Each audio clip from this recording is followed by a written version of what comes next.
श्री ओम नमः सिद्धेभ्यः। एष सुरासुरमणु सिन्धवन्दितं दोदघादिकं ममलं प्रणमामि वर्धमानं तीर्थं धम्मस्य कातारं शेषे पुण्यतीर्थैरे ससौवसिद्धे विशुद्धसाभावे समणे अणानदंसन चरित तव वीर्यायारे ते सव्वे समगम पतेगमेव पतेगम वन्दामि अवर्तन्ते अर्हन्ते मानुषे खेते किच्चारिहन्ताणं सिद्धाणं तैणमो गणहराणम् अजावैव गाणं साहूढं चैव सौवेशिं तेसिं विशुद्धदंसन् नाणपहाणा समं समासेज्य ओवसंपयामि सम्मं जतोणिवाण संपत्ति। अपना माइक ऑफ करिए। माइक। प्रवचन सार परमागम चरणान योग चूलिका महाधिकार गाथा 218 पृष्ठ 420। अयदाचारो समणो छस्सु विकायेषु वध करोति मदो चरदि जदम जदिणेच्चम कम लंबा जलेणिरुवलेवो। इस गाथा के बारे में मैंने थोड़ा आगे विचार किया तो 2-3 नए तथ्य मिले इसमें। वो तथ्य आपको बताना चाहता हूं। एक बार हम पुनः मूल गाथा के शब्दार्थ को ले लें ताकि अपने को क्लियर हो सके, याद आ सके। अयदाचारो समणो, जो यत्नाचार से रहित या अयत्नाचारी श्रमण है वह छस्सु विकायेषु वध करो, 6 कायों का वध कर सकता है, वध करने वाला हो सकता है। ति मदो, ये ति मदो यहां बहुत गंभीर बिंदु है जो कल छूटा था हमसे। बहुत गंभीर बिंदु है। चरदि जदम जदिणिच्चम, दूसरा इसमें जदि जो शब्द है ये बड़ा महत्वपूर्ण है, ठीक है ना। फिर जो कहा कमलम व, कमल के समान, ये तीसरा पॉइंट है। थोड़ा इसकी चर्चा आई थी, इन तीनों पॉइंटों पर भी चर्चा करके तब फिर हम आगे कोई और विषय पर विचार करेंगे गाथा पर। पहले देखो, छस्सु कायेषु वध करो, 6 कायों का वध करने वाला। अब देखो यहां पर क्या कहा है, सावधानी देखो। षष्ठी दी है, सप्तमी, छस्सु कायेषु सप्तमी। तो सप्तमी का अर्थ में या पर ये आता है कि का आता है? में या पर। डिफरेंस समझ रहे? क्षणम विकायाणम होता तो षष्ठी होती। तब ये होता कि वह 6 कायों का वध करने वाला, 6 काय जीवों का वध करने वाला है। लेकिन आचार्य ने, मतलब मैं इतना मंत्रमुग्ध हूं, कुंद कुंद कहां से जरा सा टर्न देते हैं और बात अपनी बता देते हैं। कहते तुम में दम है तो निकाल लो, हमने तो बता दी। और इसमें तो भाषा की दृष्टि से इतने प्रयोग किए हैं उन्होंने कि जो भाषा नहीं जानते, उसकी बारीकी नहीं जानते, उसका अर्थ ही नहीं निकाल पा रहे। यदि वह 6 कायों का वध करने वाला है, उसका वध से उसका संबंध बताना होता तो संबंध बताने के लिए षष्ठी का प्रयोग होता कि वह 6 काय जीवों का वध करने वाला है। समझ गए ना? सट काय जीव न हननते सब इधर, जो बात कहते हैं माने उनका वध करना छोड़ने से सब प्रकार की द्रव्य हिंसा टल गई। छेड़ाला में कहते कि नहीं कहते? वो संबंध जब स्थापित करते हैं तो उसका अभिप्राय कुछ और है। और जब इन और ऑन की स्थिति बताते हैं, माने आप उस परिस्थितियों में हैं आप उसके सीधा संबंध आपका उसकी क्रिया से नहीं। क्रिया क्या है? वधरूप क्रिया। 6 काय जीवों की वधरूप जो क्रिया है उसमें आपका भूमिका क्या है, आपकी स्थिति क्या है? आचार्य उस अयतनाचारी श्रवण को क्या कह रहे हैं कि वह 6 कायों में कह रहे, का नहीं कह रहे।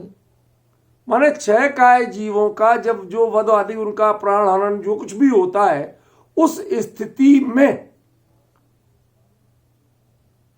तुम उसके कर्ता के रूप में जुड़ते हो। क्यों? आप पाल तो रहे थे समितियां, लेकिन जब चलोगे, नहीं चलना, आपको गुप्ती से ही कर्मों का क्षय क्यों कहा? जो कहा ना ज्ञानी के छिन्माई त्रिगुप्ती, वो गुप्ती से ही कर्मों का क्षय क्यों कहा? क्योंकि बाकी सबसे तो बंद होना ही होना था। डिफरेंस ख्याल में है ना? तो आप जब जितनी समितियां पालोगे, ठीक है, आप बढ़िया व्यक्ति हो, सज्जन हो, समझदार हो, करुणावान हो, आप जीव पर सावधानी रख के ही करोगे।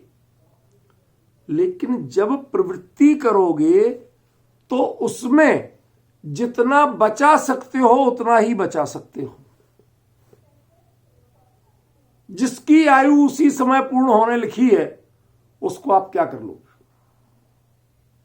और कल बताया था कि 6 कायों में क्या क्या आप बचा सकते हो। श्वास लेना छोड़ोगे, बोलो, चलना छोड़ोगे, आपका कहीं ना कहीं संपर्क बना हुआ है। अरे एक आंख से देखने की एक लिमिट है, साइज वाइज भी और उपयोग वाइज भी। मतलब आपने लगातार सामने देख रहे, एक पर्टिकुलर टाइप की चीज जब आप देख रहे होते हैं तो वो ही दिखती है, दूसरी चीज नहीं दिखती।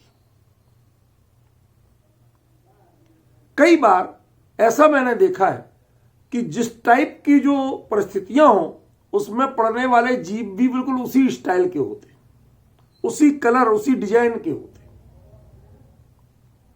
समझ गए ना? बिल्कुल पता नहीं चले आपको। एक बार जब गौर वो हिलते डुलते हैं तब पता चलता है। समझ गए ना? अब जो ऊपर से देखते हुए चल रहे हैं खाली, उतने में वो आपको पता कैसे चलेगा? समझ में? जो रेगिस्तान होता है, रेगिस्तान में तपती रेत जिसमें आप चना डालो और भुन जाए, ऐसी गर्म रेत 48 डिग्री सेल्सियस जो चल रहा हो, उसमें आपकी त्वचा पैर के पंजे की अपेक्षाकृत मोटी स्थूल होती है। ठीक है ना? और एक छोटे से जीव, चाहे बिच्छू हो या कोई भी हो, उसकी त्वचा उतनी सख्त नहीं होती। जब है ही इतना सा तो वो मोटाई कहां से लाएगा? उतने में ही उसकी हड्डी भी होना, उतने में उसका मांस भी होना, उतने में उसकी चर्बी खून भी होना, और उतने में उसकी स्किन भी होना। कहां से लाएगा वो बेचारा? और वह आपका तो खाली पंजा पड़ता है तो आपके तो जलन हो रही, गर्मी है, गर्म है, गर्म है, और वो पूरा उसी रेत में रहता, उसी में घुस जाता है, तपती रेत में। समझ गए? वो अपनी जान, आपको आता देखकर जान बचाने के लिए रेत में घुस गया। ठीक है? अब आपकी आंख देखेगी क्या, ये बताओ? नहीं दिखेगा। रेत तो तुरंत मिल जाती है। ठीक है ना? उनमें ऐसे, उस तपती रेत में ऐसे असंख्यों जीव रहते हैं। क्या क्या देखोगे? मिट्टी में ऐसे ही, पानी में ऐसे ही, बरसात की ऋतु में ऐसे ही, ऐसी ऐसी परिस्थितियां विषम होती हैं कि जिनके बारे में कुछ कहना बड़ा कठिन है। तो वो कहते हैं भैया, जब तू इन 6 कायों में प्रवृत्ति करेगा, समझ में? जब इनमें प्रवृत्ति करे, इनमें, इनका वध करेगा नहीं, इनमें प्रवृत्ति करेगा तो इनके जो वध होगा उसका तेरे ऊपर दोष आएगा। तू वध करने वाला नहीं है, पर तेरे ऊपर दोष आएगा। यदि वध करने वाला कहना होता तो यह षष्ठी का प्रयोग करते, क्षणम कायाणम वध करो, ये प्रयोग करते कुंद। छस्सु कायेसु वध करो प्रयोग नहीं करते। सिद्धांत भी गलत हो जाता है कि हम किसी को मार सकते हैं। समझ गया ना, वो सिद्धांत तो एक तरफ गया। मैंने मुनिराज जो भावलिंगी संत हैं उन पर ये बात, तो ये कमीज उन पर बिल्कुल फिट नहीं आती। जो अहिंसा महाव्रती हैं वो किसी का वध कर सकते हैं, ये बात किसी भी रूप में फिट नहीं आती, कल्पना से बाहर है। समझ रहे हैं? तो कुंद ये कह देंगे, वो ऐसी चूक कर जाएंगे, ये चीज गले नहीं उतरती। आज एक चीज और पाई मैंने, मैं सोच रहा था थोड़ी देर से कहूंगा पर कह रहा हूं कि इस बात को तो अभी समझाऊंगी। मुझे एक बात बहुत दिनों से खटक रही थी कि अमृतचंद्र जैसे आचार्य, और उन्होंने जब समय सार हो चाहे और जो भी ग्रंथ हो, पंचास्तिका हो, उसमें कुंद के अभिप्राय के अनुसार सारा व्याख्यान किया, लेकिन प्रवचन सार में ऐसा नहीं। ऐसा क्यों?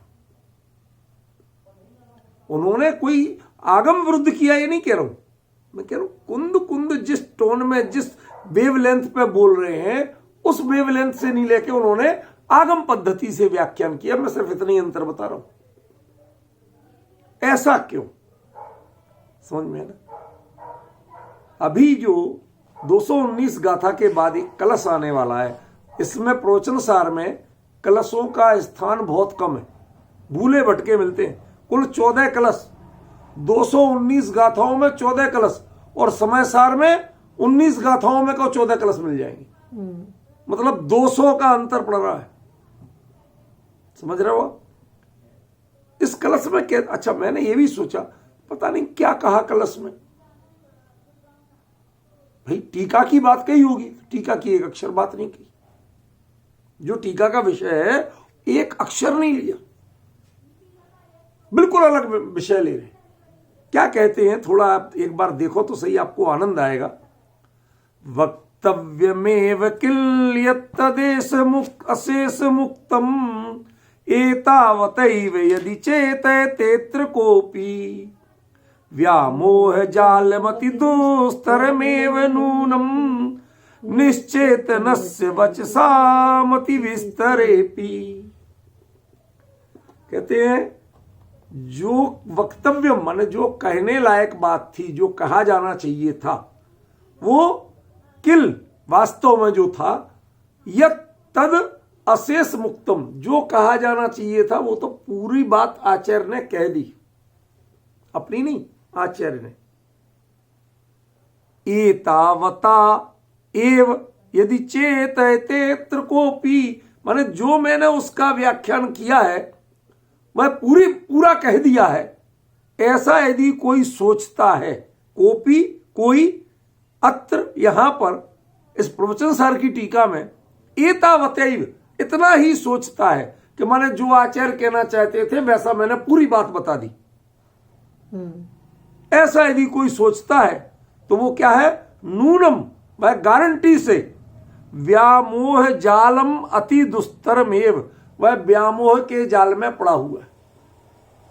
जब कोई व्यक्ति किसी के बहुत ज्यादा भक्ति बहुमान करता है तो उसके बारे में वो दूसरा पक्ष नहीं सोचता, उसको ही सब कुछ मानता है। समझ गए? कहते हैं निश्चेतनस्य, यो तो निश्चेतन है, जड़ है। वचसाम अति विस्तरेपि, उसको कितना ही बोल दो उसे कुछ समझ में नहीं आएगा। आप कुछ नहीं समझ पा रहे जो आचार्य अमृतचंद्र यहां कह रहे हैं। वो कह रहे हैं दरअसल कई बार रूपल बहन ऐसी परिस्थितियां होती हैं कि संघ में जब आप रहते हैं, स्वयं आचार्य भी हुए अपने गुरु के साथ, तो वहां गुरु जब तक किसी एक विशेष प्रतिपादन की अनुमति ना दे तब तक वो व्याख्या उसके अनुसार नहीं कर सकते। हो सकता है अमृतचंद्राचार्य देव उसी पैटर्न पे लिखना चाहते हो, कुंद तो सीमंदर स्वामी, तो उन्होंने कह दिया भैया तुमने देखा था क्या, तुम गए थे साथ में, तुम थे क्या वहां? आप पॉइंट समझ रहे हैं ना? उन्होंने सीधे सीधे कहां लिख दिया भाई? जो और थे जिन जिन आचार्यों ने लिखा वो अमृतचंद्र के बाद के थे, कि जिन्होंने लिखा क्या कुंद कुंद आचार्य देव विदेश क्षेत्र गए थे, वो अमृतचंद्र के बाद के थे। माने अमृतचंद्र के काल तक कोई आचार्य ऐसा नहीं हुआ जिसने ये लिखा हो। समझ गए? तो वो मतलब जो असली कही जाने वाली बात थी, वास्तव में जो कही जाने वाली बात थी, वह मैंने पूरी तरह से कह दी है। ऐसा जो मानता है वह व्यामोह के जाल में पड़ा हुआ है, वह मेरे प्रति अति भक्ति के जाल में पड़ा हुआ है। मतलब वो बता रहे कि असली बात तो मैं अभी कह ही नहीं पाया जो मुझे कहना चाहिए थी। आप पॉइंट समझ रहे कि नहीं समझ रहे? वो कुंद के यदि सबसे नजदीक कोई थे तो अमृतचंद्र थे अभी तक की व्याख्याओं में। समझ में आया? वो अमृतचंद्र जब प्रवचन सार में कुंद की टोन से टोन मिलाते नहीं दिखते थे तो मुझे व्यग्रता होती थी, बेचैनी होती थी, क्योंकि मेरे मन में अमृतचंद्र हो जैसे किसी आचार्य के प्रति एक रंच मात्र भी न्यूनता का भाव नहीं।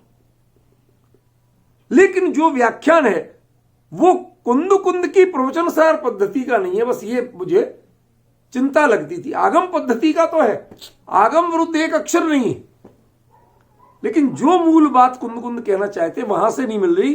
तो यहां आचार्य ने साफ साफ कहा कि यदि कोई ऐसा मानता है कि जो असली बात कही जाने चाहिए थी वह पूरी तरह से कह दी गई है, ऐसा यदि कोई मानता है तो नहीं, वो निश्चेतन नहीं, कहते वो उसी तरह से व्यामोह के जाल में पड़ा हुआ है कि जैसे कोई निश्चेत होकर के, निश्चेष्ट होकर के, गाफिल होकर के या मुर्दे की तरह पड़ा हो और उसको कोई बोले, उसे कुछ समझ में आ रहा है? कुछ नहीं आ रहा है। समझिए क्यों? उसके दिमाग में फीड है आपके प्रति अकेला भक्ति, सब कुछ कह दिया। कहते इससे बता रहे हैं कि असल में इस प्रवचन सार का जो व्याख्यान किया जाना चाहिए था वो मैं कर नहीं पा। मतलब पहली बार मुझे ऐसा मिला, क्योंकि जो बात इसमें कही गई इस कलश में वो टीका में नहीं है, वो गाथा में नहीं। ये कलश एकदम सेपरेट है। टीका के विषय को या गाथा के विषय को एक शब्द नहीं लिया इसमें। ये उनका आत्म कथ्य है। जैसे किसी ग्रंथ में लिखते ना अपनी बात, ये तो भाई मैं अपनी बात कर रहा हूं, मैं तुम्हारे ग्रंथ की बात नहीं कर रहा, ठीक है ना? तो ये उनकी अपनी बात है। यदि तुम ऐसा मानते हो कि जो कहा जाना चाहिए था वो मैंने पूरी तरह से कह दिया, ये नहीं कहते कि बिल्कुल नहीं कहा, पर पूरी तरह से कह दिया, यदि ऐसा मानते हो तो ये तय है कि तुम कहीं व्यामोह के जाल में पड़े हुए हो। अभी इस प्रवचन सार जी का वास्तविक व्याख्यान किया जाना बाकी है। ये अमृतचंद्राचार्य देव इस 14वें कलश में साफ साफ कह रहे हैं। वचसामति विस्तरेपि, मैंने यदि वचनों का विस्तार किया भी है तो भी अभी बहुत कहना बाकी है, ये सब कुछ नहीं आ गया। इसलिए मैं कहता हूं कि प्रवचन सार पर जरा गंभीरता से मूल, यदि अमृतचंद्र जैसे महान समर्थाचार्य ऐसी बात कह रहे हैं तो आप लौट के जाइए और मूल को ढूंढिए और उस मूल गाथा से निकालिए कि उसमें आखिर आचार्य क्या कहना चाहते हैं, जो अमृतचंद्र भी कहने से थोड़े से बचे।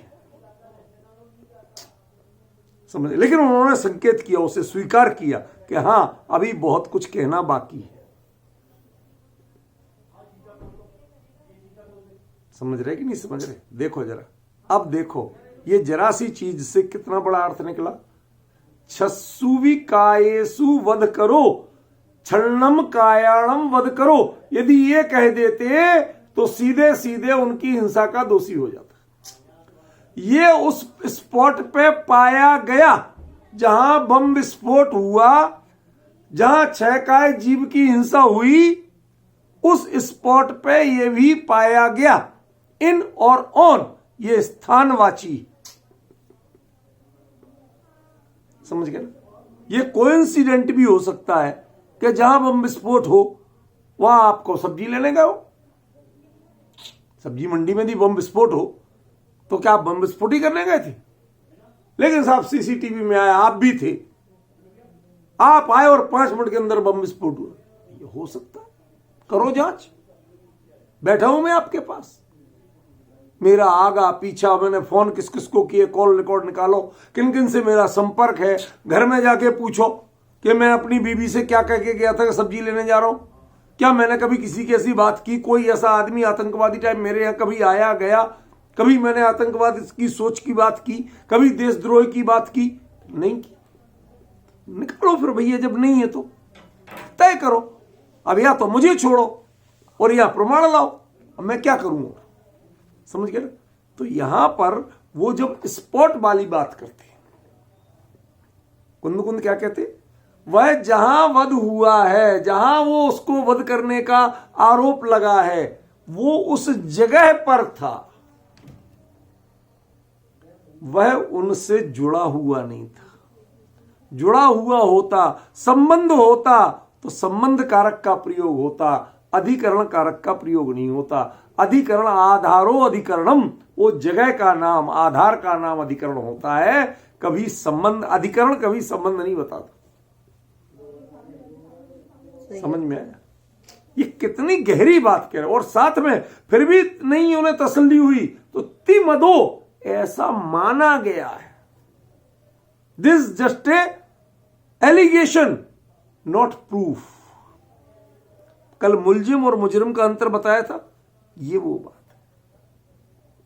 समझ गए ना? तिमदो ऐसा माना गया है, मैं प्रूव नहीं कर रहा हूं कि वो सारे मुनिराज उनके वध करने वाले हैं। जहां वध होता है मींस गमन में, आगमन में, उठाने में, रखने में, समझ गया ना? जिन क्रियाओं में वध होता है उन क्रियाओं में आप संलिप्त थे, दैट्स ऑल।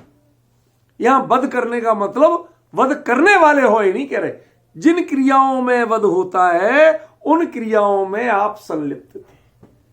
आप यदि आएंगे, जाएंगे, उठेंगे, बैठेंगे, कोई भी क्रिया करेंगे तो ये तय मानिए कि कोई ना कोई संपर्क आपका जुड़ेगा। उन क्रियाओं में यही काम होता है, उन क्रियाओं में कोई भला काम नहीं होता। समझ में आया? वो देखो। दूसरा, यदि कौन, ये क्यों कह रहे? किसी बात पर आपने एक बात कही, उसके बाद में यदि लगाया कि देखो आप ये काम करते हो, इस काम का दंड ये है, यदि आपको इससे बचना है दंड से तो आपको ये काम करना पड़ेगा। अब आप समझ गए ना? ऊपर में एक बात कह दी क्लियर, अब यदि इससे बचना है तो ये दूसरा ऑप्शन है।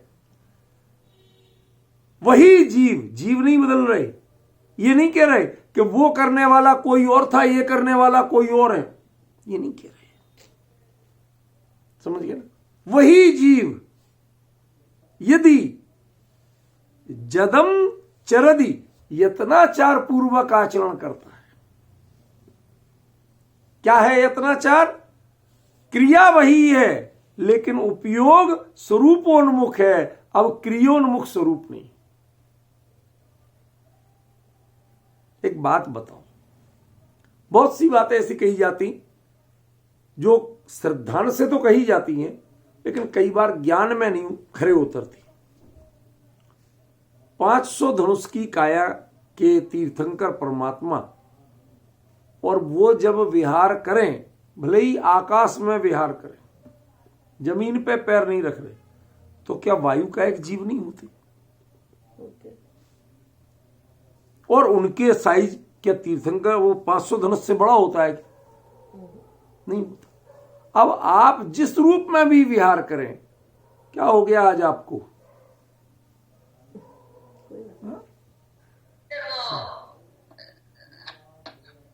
समझ गए क्या कह रहे हैं? वो यदि विहार करें, विहार करते हुए जब हम चलते हैं, छोटे से हैं, हम चलते हैं तो हमें आप हिंसा कहते हो।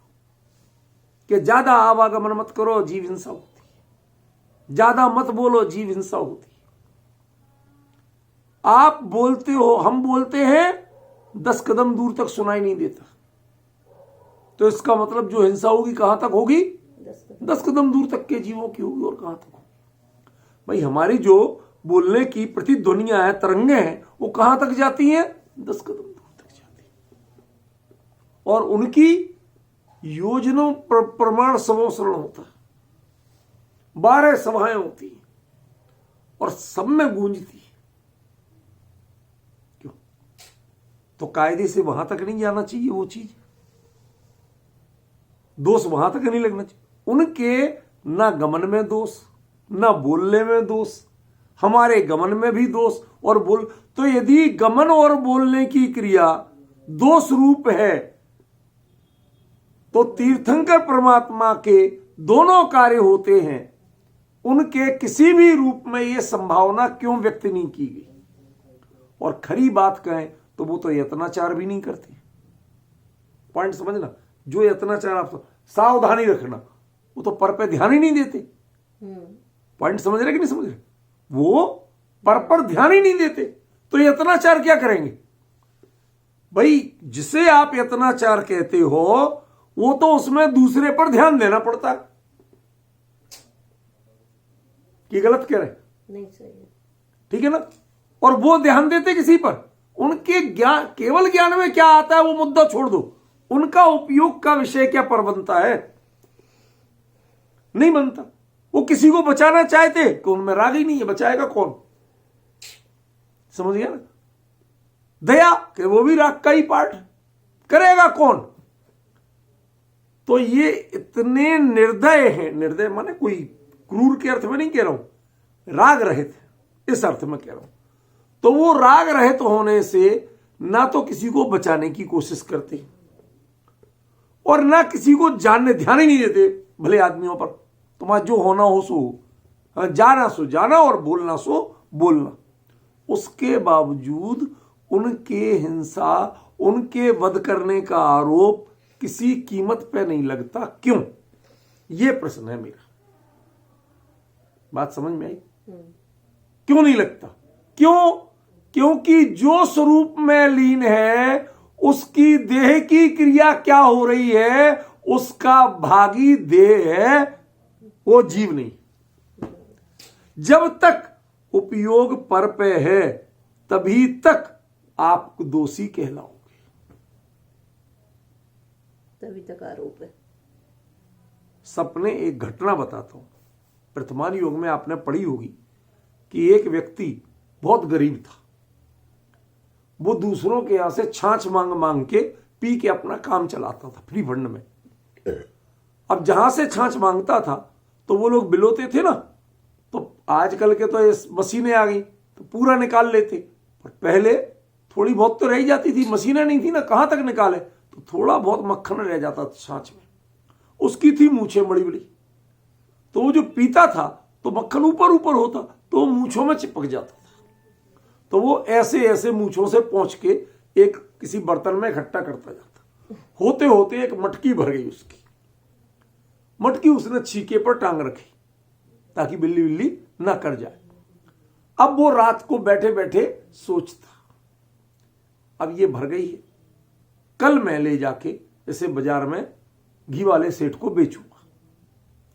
वो इसके बदले में जो पैसा देगा उससे मैं एक बकरी खरीदूंगा, फिर बकरी के दूध का व्यापार शुरू करूंगा।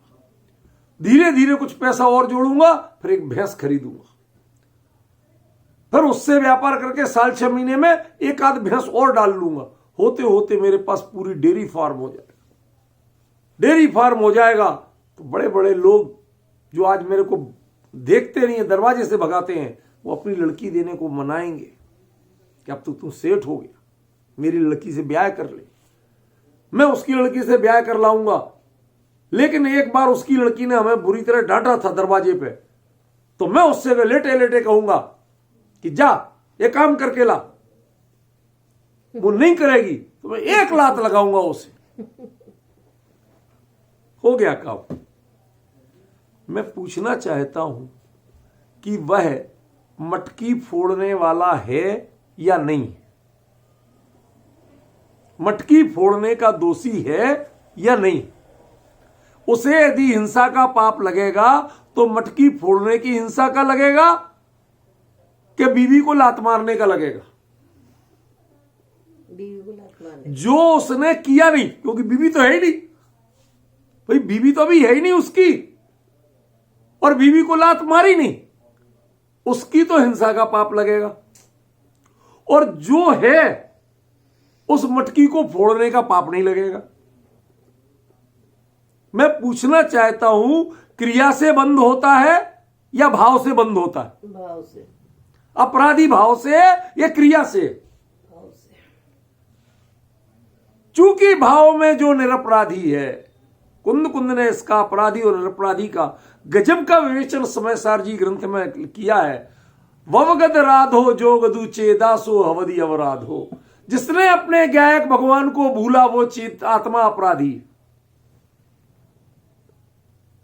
क्या कल्पना कर सकते हो वहां क्या लिख रहे हैं? हम लोग उसका वैसा अर्थ नहीं करते। ववगद राधो जो खलु, ये राध माने आत्मा, गायक। उस गायक को जिसने भुला दिया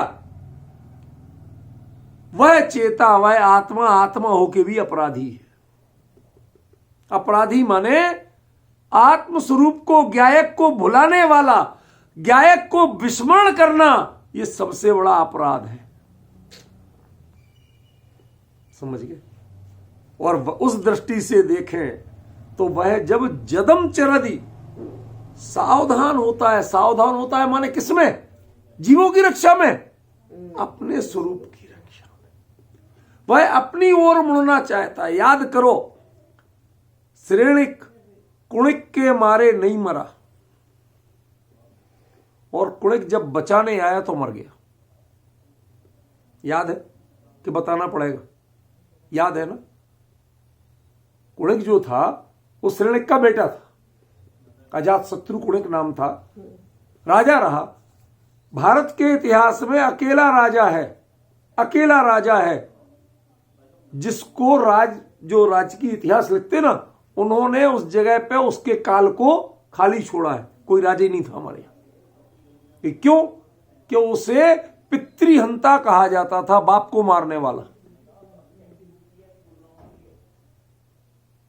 उसकी वास्तविकता क्या थी? कोई पूर्व जन्म का बैर था, कोई ऐसा संस्कार था, तो वो अपने बाप को, जो जवान हुआ खुद राजा बन गया, बाप को जेल में डाल दिया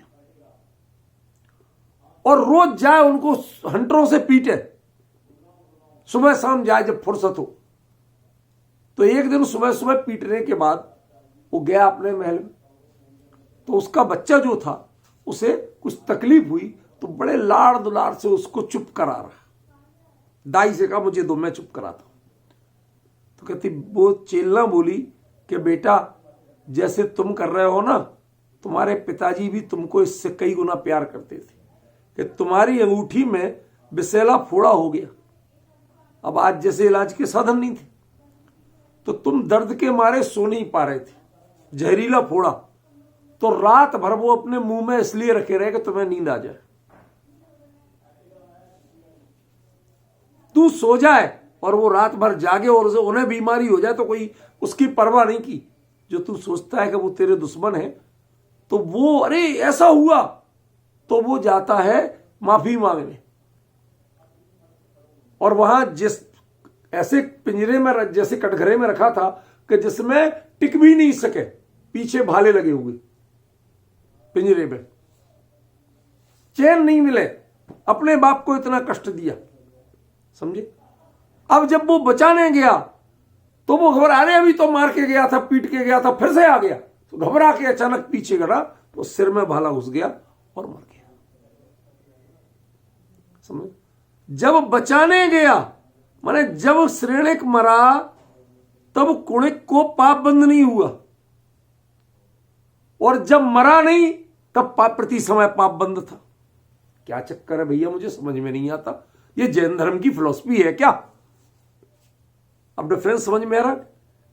ये अंतर है सबसे बड़ा। आप कौन से कुणिक बन के जा रहे हो? बाप को मारने के बाप से माफी मांगने।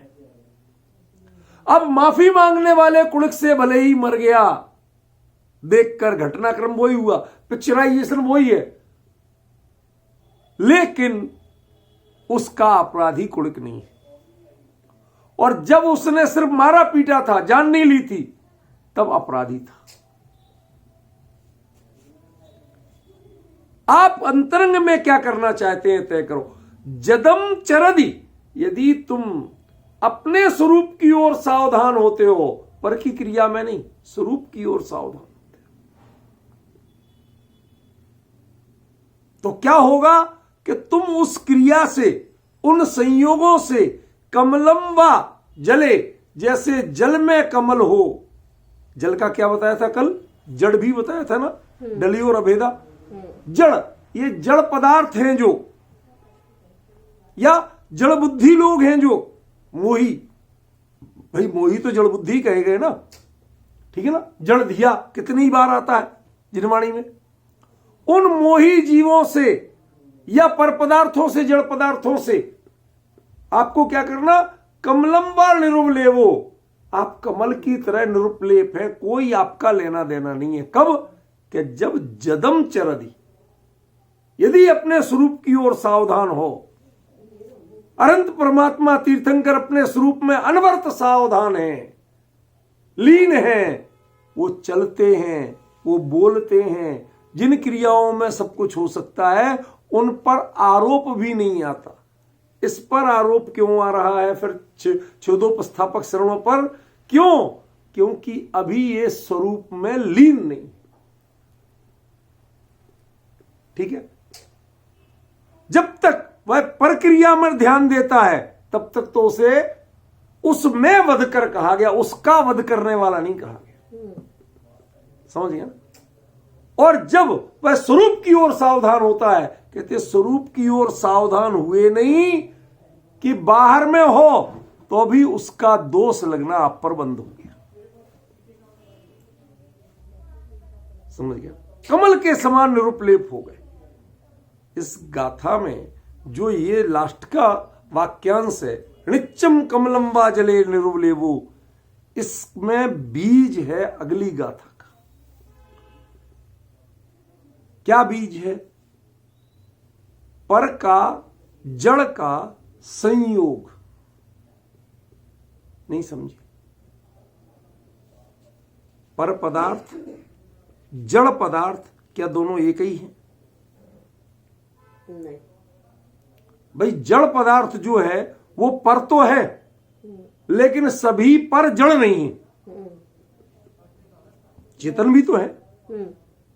और हिंसा का दोष काय पे लगता है? चेतन से चेतन, क्या अकेले जड़ से? चेतन से। भाई जो सचेतन हो, चेतन युक्त जड़ है, उन्हीं में तो हिंसा का दोष लगता है। आप प्योर रेत पे चलते जाए, कोई जीव नहीं हो, तो उसमें हिंसा का दोष लगता है। जीव हो जहां, वहीं तो आपको हरी घास पर हरिया बिया, ये पढ़ते हो प्रतिक्रमण में कि नहीं पढ़ते हो? उन पर यदि उद्देश्य मुद्दावणम परिदावणम पढ़ा था, लिखा था, याद है? वो कह रहा हूं मैं। किन पर चल रहे हो आप? मुनिराजों की रिद्धि भी होती है कि आप भी मुलायम से मुलायम कोंपल पर भी चले तो कोंपल को भी कष्ट नहीं हो। ये 64 रिद्धियों में एक रिद्धि है, तंतुचारण रिद्धि। समझ गया ना? वो कच्चे से कच्चे धागे पर चले तो मुनिराज वो धागा नहीं टूटता, हिलता नहीं है, वो उस पर ऐसे चले जाते। क्यों? तो अब धागे पर या उस घास पर पैर पड़ा, डालते नहीं, पड़ा, और उसको रंच मात्र पीड़ा नहीं हुई।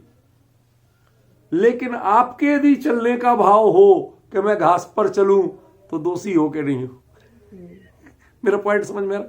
तो दोष काय से? भाव से। पॉइंट समझ रहे? उन भावों पर जोर देते हुए आचार्य क्या कहते हैं कि जब जल है, जल, उसको दूसरा क्या दिया, जड़। ये संयोग है। संयोग किसका होता है, परिग्रह का। संयोग अकेला जीव का नहीं होता है, अकेला हिंसा का नहीं होता है। एक बड़ा संयोग क्या है, परिग्रह का। और वास्तव में कहा जाए तो एकमात्र ऐसा पाप है जिसमें सारे पाप आते हैं। परिग्रह के जो भेद हैं उनमें क्या क्या नहीं है, अंतरंग परिग्रह में क्या क्या नहीं है, मिथ्या, 4 कसाय, 9 कसाय। क्या छूटा, बताओ क्या छूटा, सारी गड़बड़ी आ गई कि नहीं आ गई। असली परिग्रह तो ये है। फिर धन धान्य दासीदा ये तो बाहरी की स्थूल चीज है। तो जो परिग्रह है उसमें सारे पाप आ रहे हैं, ख्याल में है ना। तो इसलिए अगली गाथा में आचार्य देव ने जो उपधि शब्द था पहले कहा था, उपधि, मैंने क्या कहा था उसका अर्थ, बुद्धि के नजदीक बौद्धिक कार्यों के साधन, जिनमें स्वयं तो बुद्धि नहीं है। क्या कहा, जिनमें स्वयं तो बुद्धि नहीं है लेकिन जो दूसरों को बुद्धि के निमित्त बनते हैं। बताओ, ये जो शास्त्र लिखा आचार्य देव ने, इस शास्त्र में ज्ञान है नहीं। यदि इसमें ज्ञान हो तो कुंद कुंद को क्यों लिखना पड़ता, सत्थोड़ाणम नहवदी। शास्त्र में ज्ञान नहीं होता, शास्त्र ज्ञान रूप नहीं होता, 3 काल में नहीं हो सकता। तो काय को लिख रहे भगवान, फिर भी लिख रहे, समझ गए। तो ये क्या है, यदि इसमें ज्ञानात्मकता ले लो तब तक तो ठीक, और ज्यों ही ये मेरा, ये इसमें अच्छा ज्ञान है, ये वस्तु परख हो गए तो ये उपधि बन गया, समझ गया ना। एक उपधि का अर्थ परिग्रह होता है, एक उपधि का अर्थ ज्ञान का साधन होता है, 2 भिन्न भिन्न है, समझे। तो जो ज्ञान का साधन है वो भी मुनि धर्म में कायदे से निषिद्ध है। ग्रंथ शब्द का अर्थ क्या होता है, ग्रंथी जिसमें लगे वो ग्रंथ। तो ताड़पत्र का जो होता है उसको भी रस्सी से बांध के गांठ बांधते, ग्रंथी उसमें भी लगी तो वो ग्रंथ नाम है उसका। ऐसे ही उपयोग में जिससे ग्रंथी पड़ जाए वो परिग्रह व बाह्य वस्तु भी ग्रंथ है। क्यों, उसको देखा नहीं और उपयोग में गांठ पड़ी नहीं, समझे ना। तो जिससे उपयोग में ग्रंथि पड़ जाए तो उस वस्तु का नाम ग्रंथ है। तो ये जिनवाणी भी जो है, ये आचार्यों ने जो परम उपकारी जिनवाणी लिखी है, ये उनके लिए ग्रंथ बन सकती है यदि उनका इसमें मोह स्थापित हो जाए, ये मैंने लिखा ही आ जाए। यहां खतरा है, जब तक आप लिखते हैं वहां खतरा नहीं, समझ में आया ना। वो खतरा कहां शुरू होता है, जो ही उसमें वह उपधि कब तक है, ज्ञान का साधन कब तक है, कि जब तक मात्र लिखने के काम आता है। आपके मन में अच्छी बात आई, आपने लिख दी, छुट्टी पाई, चलेगा चलेगा क्या। मैं एक इसके लिए खोटा दृष्टांत देना चाहता हूं, माफ करना खोटा पहले ही बोल रहा हूं, लेकिन बड़ा सटीक है। ये जो जितने आप आर्कोलॉजिकल मॉन्यूमेंट्स में लोग घूमने जाते हैं, तो ये जो होते हैं लव बर्ड्स के लिए बड़े सेफ शेल्टर माने जाते हैं, समझ गया। लड़के लड़कियां जाते हैं, घंटों बैठे रहती हैं। अब क्या बतियाते वो तो परमात्मा ही जाने, लेकिन वो क्या बतियाना चाहते वो वहां लिखाते। कोई खोद खोद के लिखेगा, कोई पेन पेंसिल से लिखेगा, कोई कुछ करेगा, कुछ ना कुछ करते रहते हैं। अच्छा, आप मजे की बात देखना, उनको यदि कोई care taker, warden, manager, in charge, inspector यदि पूछे कि ये तुमने लिखे हैं तो कोई कहता है नहीं। अच्छा, कोई उन पे अपना अधिकार जमाता है, कि यहां मैंने इस खंबे पे अपना नाम लिख दिया तो इस खंबे को घर ले जाऊं। मैं बड़ा सटीक दृष्टांत दे रहा हूं आपको।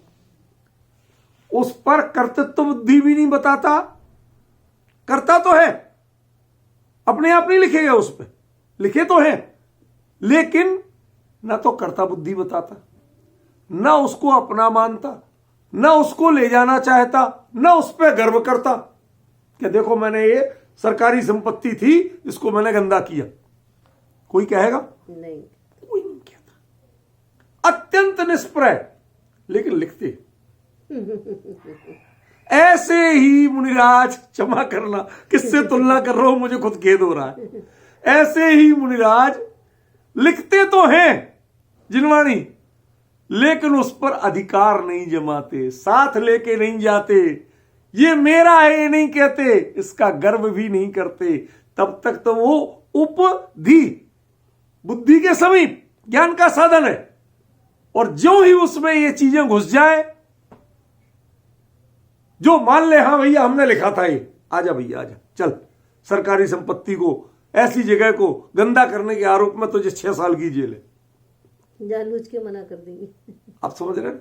तो वो उपधि नहीं, उपधि नहीं रह जाएगा, वो उपधि हो जाएगा, वो परिग्रह हो जाएगा, वो अपराध हो जाएगा। इसलिए मुनिराज ग्रंथ लिखते हैं, लेकिन ग्रंथी बांधते नहीं। क्या कहा, समझ में आया? ग्रंथ लिखते हैं पर ग्रंथी मान उसमें गांठ बांधना नहीं, मन में गांठ नहीं बांधते हैं कि ये मेरा है। अमृतचंद्र आचार्य ने पुरुषार्थ सिद्धि उपाय में क्या लिखा? वर्णई कृतानि चित्रई पदानि पदई कृतानि वाक्यानि। मैंने वर्णों से, विविध प्रकार के वर्णों से शब्द बन गए, शब्दों से पद बन गए, पदों से वाक्य बन गए, वाक्यों से ग्रंथ बन गया। इसमें मुझ अमृतचंद्र का कुछ नहीं, जो हुआ वो शब्दों ने किया, मैंने कुछ नहीं किया। ये जो कहने का अभिप्राय है वो आप समझ पा रहे हो? ये उपधि और उपधि में क्या अंतर पड़ता है? जब अत्यंत निष्प्रहता है, अत्यंत निर्ग्रंथता है, अब यहां ग्रंथता का अर्थ वो जो बाहर की चीजें जोड़ना नहीं, अंतरंग में ग्रंथि नहीं पड़ना। जब तक अत्यंत निर्ग्रंथ हो आप, तब तक वो उपधि है, और जो ही आपको जरा भी उसमें ममत्व स्थापित हुआ, सोई वो उपधि यानी परिग्रह बन गया। डिफरेंस समझे? उसका स्पष्टीकरण ये जले व निरुपले, वह उपलेप युक्त नहीं होता है, कोई उससे मतलब नहीं रखता। ये गाथा का ये जो चरण है, ये अकेली हिंसा पर लागू नहीं हो रहा है, ये परिग्रह पर भी लागू हो रहा है। इसमें एक में 2 बातें कही गई हैं, एक बात नहीं कही आचार्य ने। ये बताना मेरा उद्देश्य था, समझ में आया? ये अकेली एक बात नहीं है। जो वह निरुपलेप है, वह हिंसा से भी, पाप से भी और परिग्रह से भी। परिग्रह से कैसे है वो अगली गाथा में बताएंगे, लेकिन यहां पर क्या बताया कि हिंसा, ये जो लास्ट में निरुपलेप कह दिया, ये ना केवल भाव से बल्कि द्रव्य से। द्रव्य है उपधि और भाव है हिंसा। इन दोनों से ध्यान रखना, मन में यदि भाव में दोष आएगा तो बाहर में पर पदार्थ मिले या नहीं मिले, उसके परिग्रह का दोष लागू पड़ेगा। कई लोगों को बहुत सी चीजें नहीं मिलती, फिर भी तंदुल मत्स्य की तरह पाप बांधते। कई लोगों को बहुत मिलती है, फिर भी महामत्स्य की तरह देशवृत्ति रहती है। बताओ क्या उत्तर है इसका? है कोई? कोई नहीं है। आपका उपयोग ही इसका उत्तर है। कैसा उपयोग है आपका वो बताओ। कितना निष्प्रय है और कितनी स्पृहा से युक्त है, पर को कितना चाहता है और कितना नहीं चाहता। एक रत्ती नहीं मिलता कई लोगों को और अनंत पाप बांधते हैं, और जिनको सब कुछ मिलता है कई बार वो एक रत्ती पाप नहीं बांधते। मैंने एक बार आपको बताया था, याद हो, कि वो फिल्मों में केस्टो मुखर्जी नाम का एक कैरेक्टर था, एक्टर, ठीक है ना। वो उस भले आदमी ने, यद्यपि मुखर्जी जो बंगाली कहते ही ये ख्याल में आता है कि साहब इनसे बड़े ज्यादा पियक्कड़ कोई नहीं होगा, कम से कम मेरा अनुभव तो ऐसा रहा कि लोग खूब लेते हैं।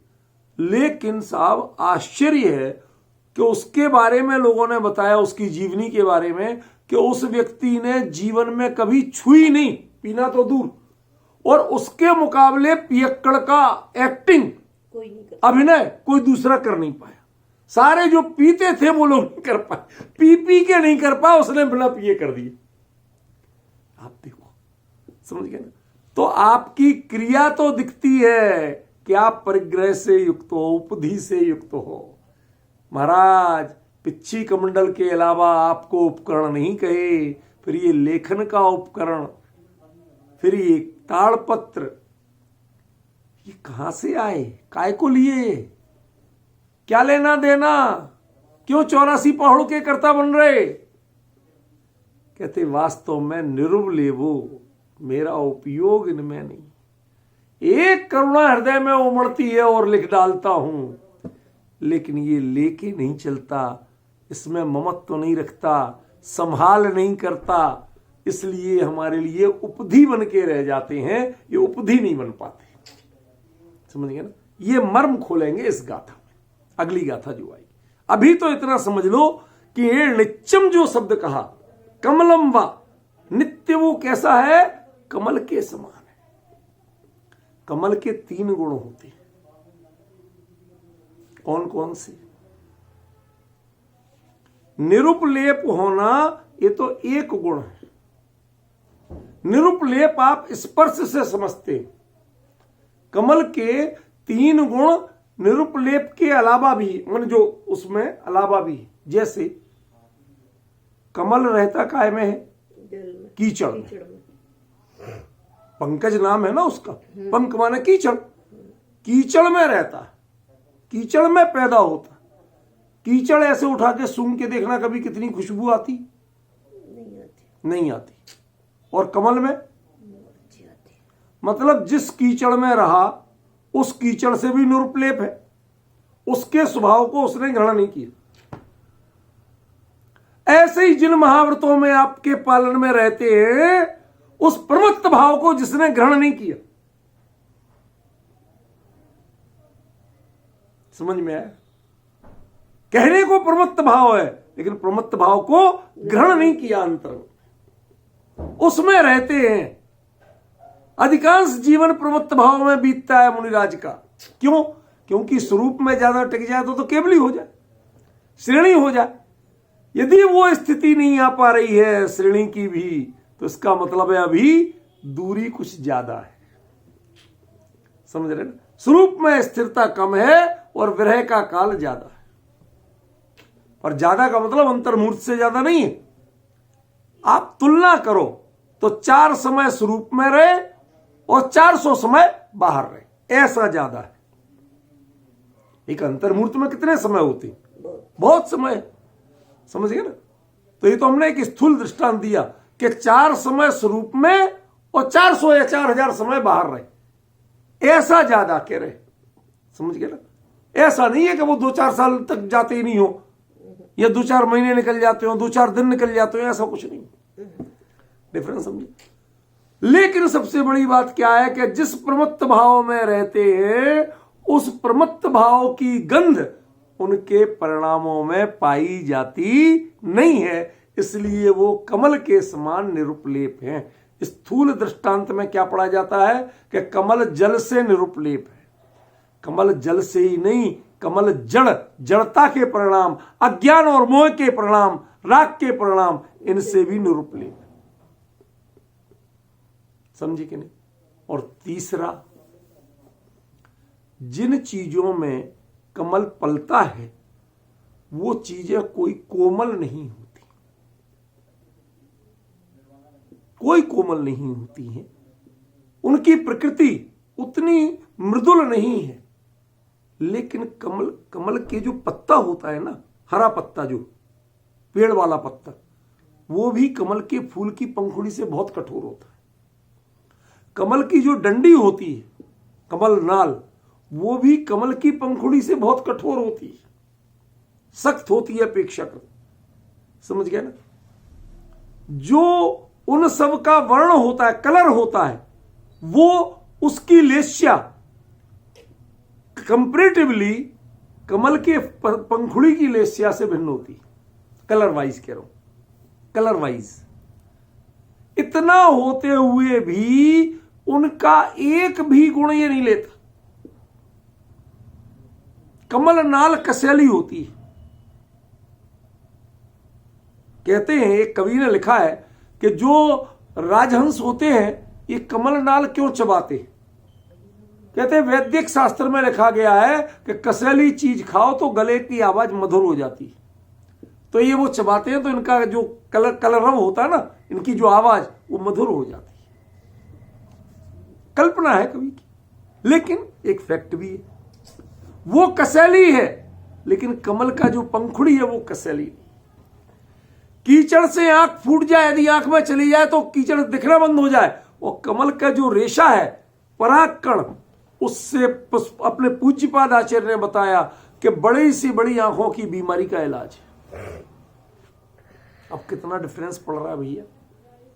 वह अपने जिनमें जन्म लिया, जिन परिस्थितियों में आगे बढ़ा, सबसे निरुपलेप है, किसी से जुड़ता नहीं है, किसी के स्वभाव को लेता नहीं है, किसी के गुणों को लेता नहीं है। वह इन विपरीत परिस्थितियों में अपने व्यक्तित्व का निर्माण इन सबसे भिन्न होकर करता है। इसी प्रकार मुनिराज प्रमत्त गुण स्थान में 28 मूल गुण की परिस्थितियों में रहते हुए भी अपने व्यक्तित्व का निर्माण उससे भिन्न होकर करते हैं, तभी वो यत्नाचारी होते, अन्यथा वो अयत्नाचारी।